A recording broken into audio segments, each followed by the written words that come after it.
Nowadays, every organization, every entity needs facility management, that is FM.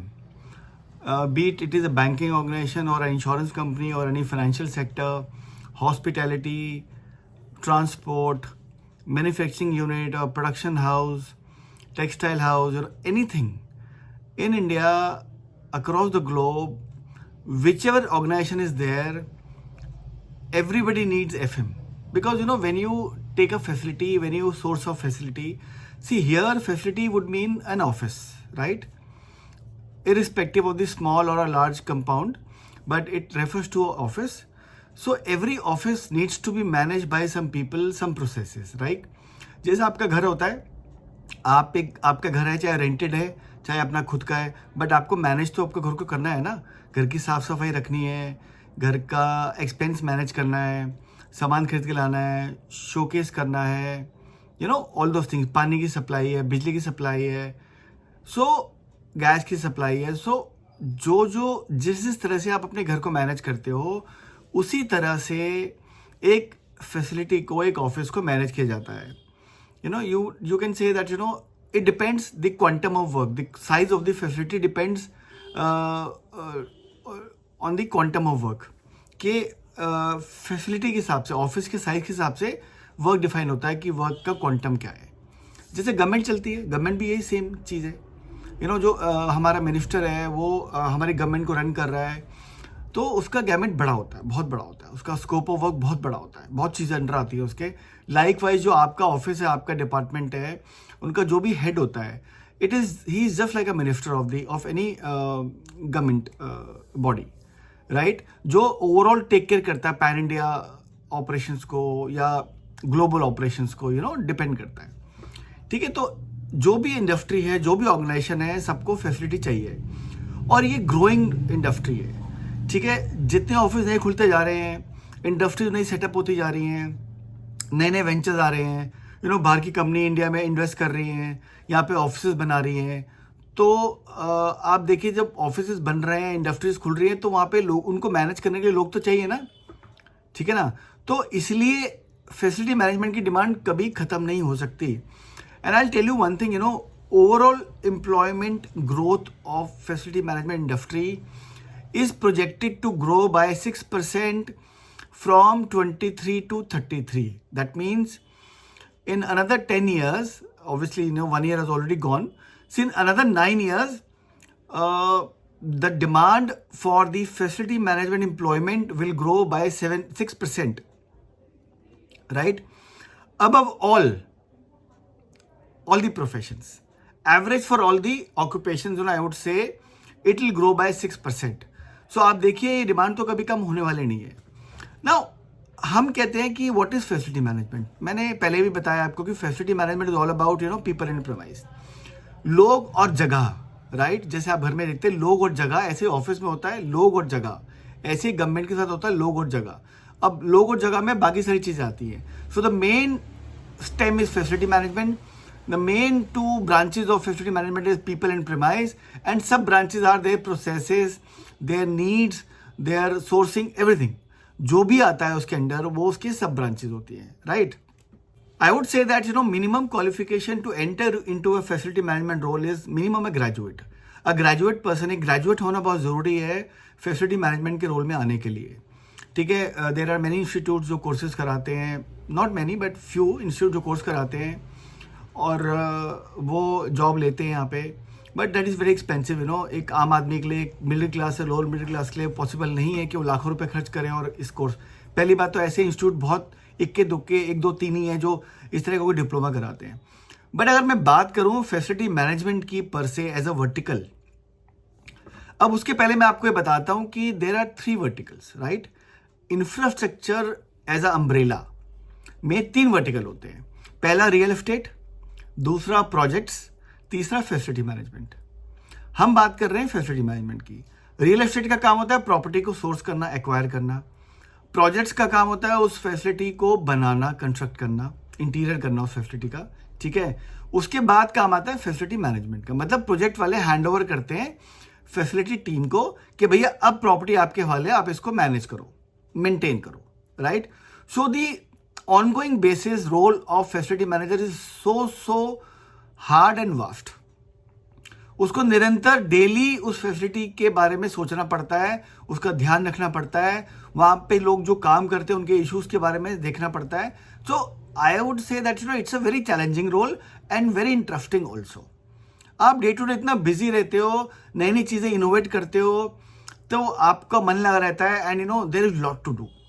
C real estate ने property acquire की, चले गए. Project ने property बनाई, चले गए. बट फैसिलिटी मैनेजमेंट वाले लोग हमेशा रहते हैं, वो फैसिलिटी को हमेशा टेक केयर करते रहते हैं.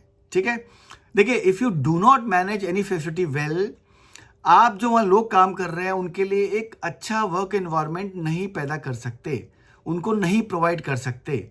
So it is all the more important that you manage your facility well, so that your people who are operating out of there, works effectively, smoothly, seamlessly.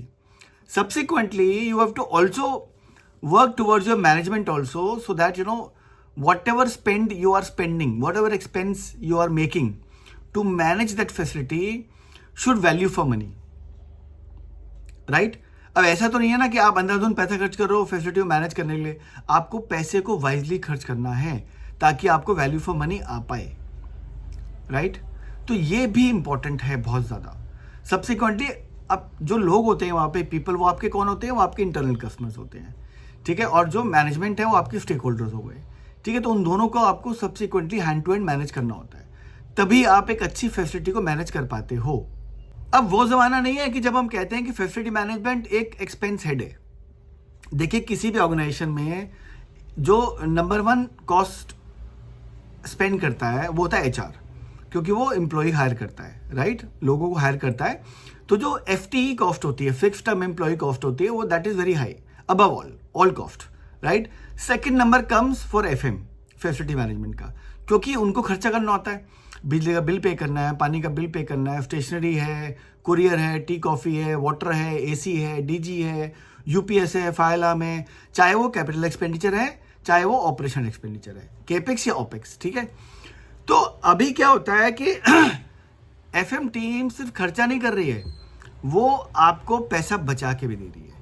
यानी कि जो मैनेजमेंट है उनका सिर्फ पैसा बर्बाद नहीं कर रही है, मतलब खर्चा नहीं कर रही है, वो उनको पैसे बचा के भी दे रही है. राइट? सो मैं कहता हूं कि nowadays people are perceiving this department as a profit centre too. They are also saving money, rationalising the cost for the company subsequently. But ये होगा कब? जब आप वेल वर्स्ड होंगे प्रोसेस से, माइन्यूटली काम करेंगे, and you will take care all the aspects, and then you form a process. ठीक है, तभी आप ये सब अचीव कर सकते हैं. आप देखिए, इतना वर्सेटाइल प्रोफाइल है कि आप कभी बोर होंगे ही नहीं इस प्रोफाइल से. वेरी इंटरेस्टिंग, बिकॉज रोज आपको नए चैलेंज आते हैं, रोज आपको नई चीज़ें पता चलती हैं. अब मान लो आपको सिविरिटी लेवल मैट्रिक्स क्या होती है वो आपको पता होनी चाहिए कि कौन सी सिविरिटी, किस केस की क्या सिविरिटी होती है. राइट? मुझे कौन सा अर्जेंट काम है, कौन सा इंपॉर्टेंट काम है, मुझे इंपॉर्टेंट पहले करना है, अर्जेंट बाद में करना है, क्योंकि वो फायर फाइटिंग नहीं करनी है आपको. कभी कभी क्या होता है कि आपको तुरंत डिसीजन लेना होता है कि भाई फॉर एग्जांपल लाइट चली गई, DG भी नहीं चल रहा है और ऑपरेशन ठप हो गया, अब क्या करें?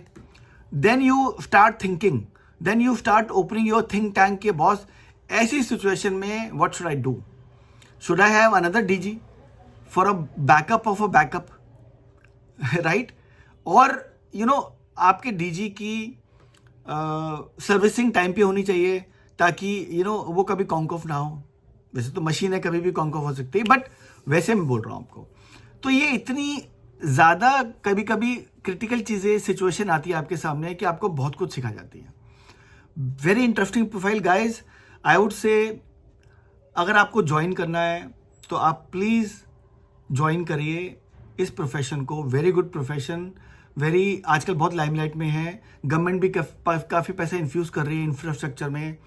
Please see that you join. एक बात और बताता हूँ मैं आपको, जब आप इस प्रोफेशन में उतरेंगे या उतरते हैं, आपको नहीं पता होता कि आपके अंदर क्या क्वालिटीज़ हैं, क्या कॉम्पिटेंसीज हैं, क्या काबिलियत है आपकी. ये एक ऐसा प्रोफेशन है जो आपको आपके अंदर की छुपी हुई ताकत को, आपके अंदर की छुपी हुई काबिलियत को बाहर निकालता है. It improves your core competencies, which is for example driving result skills, how to drive a particular process to its end, how to drive a particular work to its end. Second, collaborating and influencing with people. आपको अपना कोई काम करवाना है तो how to collaborate with people and influence them to get your work done. Innovative thinking, कि आप कौन सा काम कितने बढ़िया तरीके से कर सकते हैं ताकि आपका काम भी जल्दी हो जाए और कॉस्ट भी बचे. Relationship management, building. सो इतनी कोर कॉम्पिटेंसी जो आपको खुद को नहीं पता होता कि मेरी काबिलियत क्या है, बट जब आप एक सिचुएशनल टास्क करते हैं, बिहेवियर टास्क, आप सिचुएशन को हैंडल करते हैं, तो आपको पता चलता है कि आप कितने अच्छी तरह से उस सिचुएशन को हैंडल कर पा रहे हैं. ठीक है. You will keep learning throughout your tenure till the time you are in facility management. Last but not the least, अब एक प्रोजेक्ट्स में कोई एम्प्लॉय आता है, ठीक है, वो इलेक्ट्रिकल इंजीनियर है, वो बीटेक इलेक्ट्रिकल इंजीनियरिंग करके आया, बीटेक सिविल इंजीनियरिंग करके आया वो यहाँ पे. He may be a good project manager, but because उसको कोई एक्सपीरियंस नहीं है बाकी चीज़ों का, he can not manage a facility. Real estate वाले को हो सकता है प्रोजेक्ट्स की नॉलेज ना हो, एफएम की नॉलेज ना हो, बट एफएम एम्प्लॉई एक ऐसा होता है जिसको रियल एस्टेट की नॉलेज भी होती है और प्रोजेक्ट्स की नॉलेज भी होती है. ये बहुत बड़ा प्लस पॉइंट है आपके लिए, एक फैसिलिटी मैनेजर के लिए, एक फैसिलिटी एग्जीक्यूटिव के लिए. This is a very very high plus point कि उसको इन तीनों वर्टिकल्स की नॉलेज होती है. भले ही 100% ना हो, बट 50% होती है. I must say that. आप खुद भी आप अगर फैसिलिटी मैनेजर हो तो आप अपने आप से सवाल करो कि whether I am knowing these functions और not, how well worked I am with all these functions. If you are not, then please tell your manager for a cross functional training. आपके लिए आसान होगा. ठीक है. तो फ्रेंड्स, मैं आपको कहता हूं कि अगर आप ग्रेजुएट हैं तो बिल्कुल मत सोचिए, आप facility management as a profession को ज्वाइन करिए. It is a fantastic profession to work with. मैं भी एक फैसिलिटी मैनेजर हूं, अपने आप को शाबाशी देता हूं कि मैंने इतने साल फैसिलिटी मैनेजमेंट पोर्टफोलियो मैनेज किया. आज मैं कह सकता हूं कि मैं आज आपको जो वीडियो बना रहा हूं, बता रहा हूं आपको ये सब चीज़ें, ये मैंने उसी एक्सपीरियंस के बेस पे बता रहा हूं जो मैंने इतने साल फैसिलिटी मैनेजमेंट में काम करके सीखा है. ठीक है. All the very best. Take care.